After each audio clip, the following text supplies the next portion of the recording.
La ferme Schöffel-Pierrel, située sur les hauteurs de Fellerin, dispose d'une surface agricole utile de 94 hectares, intégralement en herbe, en l'occurrence 34 hectares dits de fauche, et le reste, situé sur les landes de la Crête, accueille les troupeaux d'été, vaches laitières et génisses pendant la belle saison.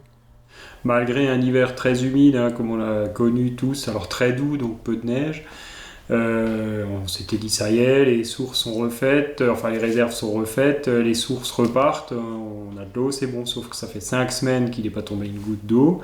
Le vent d'Est qui souffle tous les ans de façon un peu plus intense et un peu plus durable, a fini de sécher un peu tout.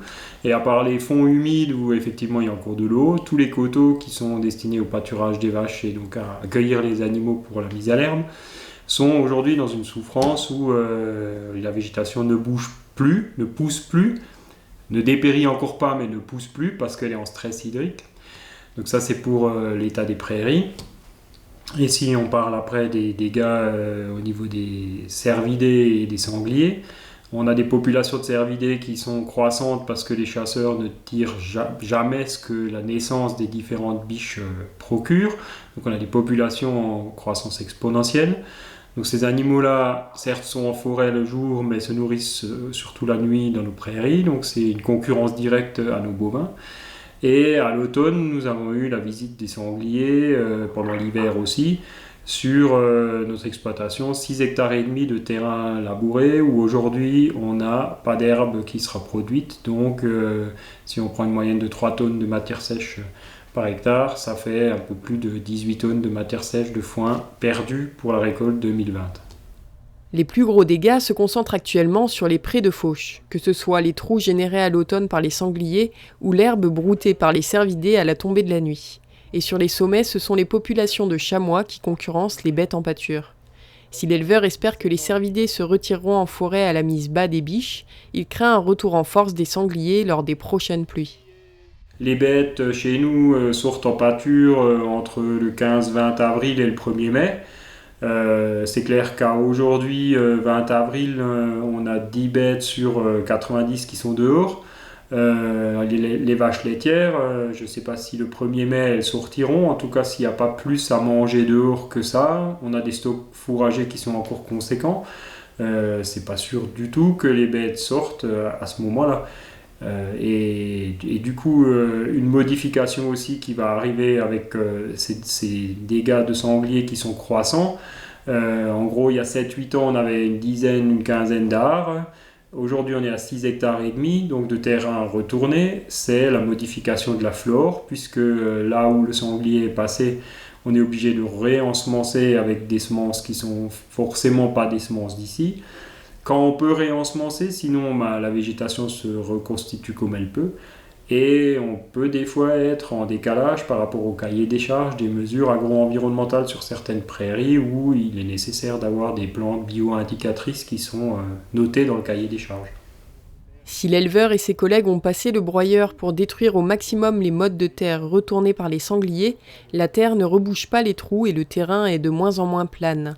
Le risque, c'est que cette terre se retrouve dans les bottes de fourrage enrubannées, et la cohabitation de ce gibier qui prolifère avec les bêtes d'élevage inquiète également pour d'autres raisons sanitaires.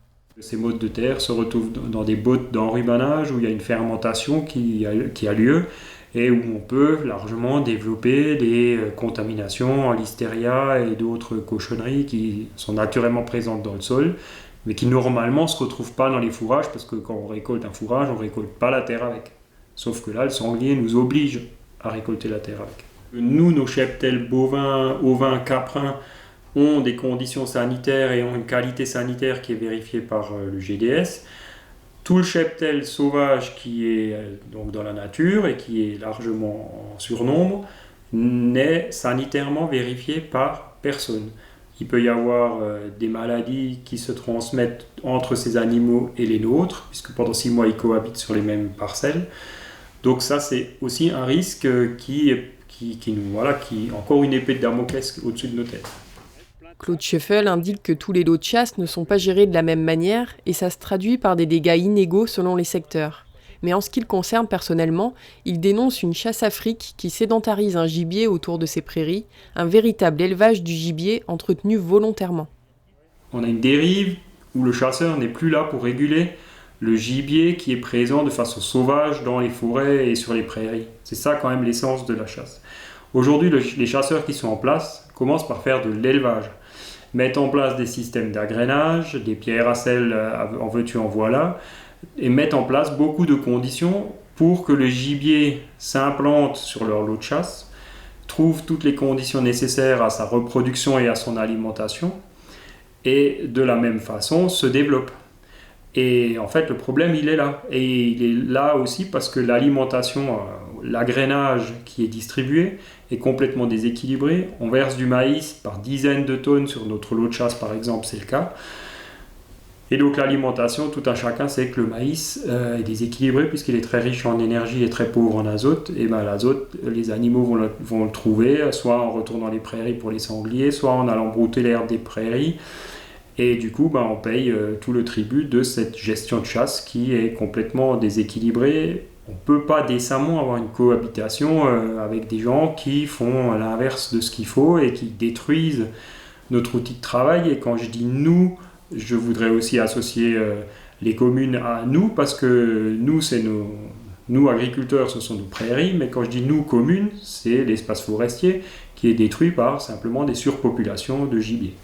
Nous, la seule chose qu'on voit tous les ans, c'est qu'à la fin de nos récoltes, on fait le bilan fourrager, on voit ce qu'on a dans nos greniers, on sait ce que nos animaux ont besoin pour passer les 6 mois d'hiver, et tous les ans, on est obligé d'acheter plus de fourrage. Donc, quelque part, là-dedans, il y a ce que consomment les cervidés, et il y a effectivement le manque lié à la prédation, enfin au retournement des prairies par les sangliers, qui est croissant d'année en année, puisque donc, je parlais de quelques arts il y a 7-8 ans à 6,5 hectares l'hiver dernier.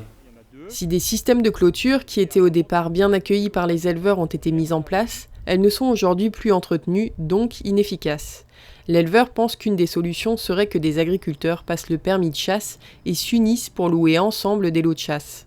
Aujourd'hui, ça se passe déjà, on a des exemples en Moselle, on a des exemples plus discrets dans d'autres secteurs où des agriculteurs sont investis dans la chasse. Mais oui, c'est une façon aussi d'envisager les relocations de chasse à l'échéance de 2024, date à laquelle toutes les communes vont devoir relouer leur chasse. L'inquiétude grandit également au sujet des indemnisations, car les dégâts n'ont à ce jour pas été constatés officiellement.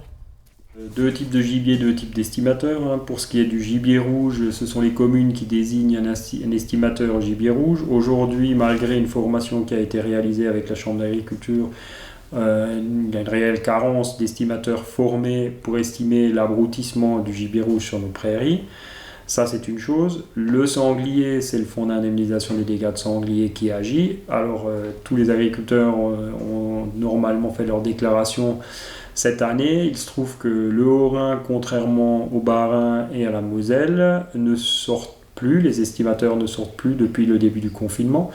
Donc, toutes les surfaces qui ont été déclarées et qui n'ont pas été visées par les estimateurs, cette année, j'espère qu'elles seront indemnisées parce que ça se compte en centaines d'hectares où on n'a pas le visa de l'estimateur qui dit « Ok, on est d'accord, ça fait 20 arts, 30 arts, 40 arts, 1 hectare, etc. » Or, aujourd'hui, tous ces terrains ont été remis en état. Pour certains, ont été ensemencés de façon à ce que l'herbe repousse. C'est une vraie question politique qu'il faudra trancher parce que, pour ce qui nous concerne, c'est plusieurs milliers d'euros qui sont en jeu.